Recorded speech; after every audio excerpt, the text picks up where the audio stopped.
ఎప్పుడు విలన్సే కాదు, అప్పుడప్పుడు కామన్ మ్యాన్ కూడా గెలుస్తూ ఉంటాడు. సుశీల్ గులాటి అని ఒక పర్సన్ తన పక్కింట్లో సబ్ ఇన్స్పెక్టర్ ఒకటి వచ్చి ఆ లేడీని హెరాస్ చేస్తుంటే సెక్షువల్గా ఇతను వెళ్ళి కన్ఫరెంట్ చేసి అతను అక్కడి నుంచి పంపించేశాడు. పంపిస్తే ఈ ఎవరైతే వెళ్ళిపోయారో సీఎం దత్త అనే సబ్ ఇన్స్పెక్టర్ సస్పెండ్ అయిన తర్వాత సస్పెండ్ అయ్యి మళ్ళీ డ్యూటీలోకి వస్తారు కదా కొన్ని రోజులకి, వచ్చిన తర్వాత ఒక స్కెచ్ చేశాడు. స్కెచ్ చేసి సుశీల్ గులాటిని ఒక రేప్ కేసులో ఇరికిచ్చాడు. అది కూడా ఎలా, ఒక లేడీని తీసుకొచ్చి ఆవిడకి ఒక ఆంటీని హైర్ చేసి ఫేక్ సెమెన్ ఆవిడ ప్రైవేట్ పార్ట్స్లోకి ఇంజెక్ట్ చేసి ఆవిడని తీసుకెళ్లి నైట్ హాస్పిటల్ ముందు పడేశారు.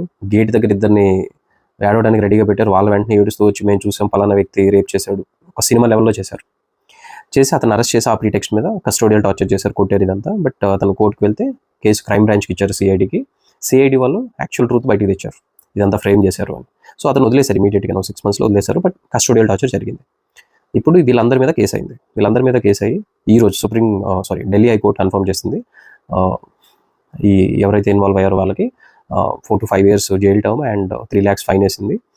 బట్ లేట్ అయింది, ఆల్మోస్ట్ 26 years అయిపోయింది.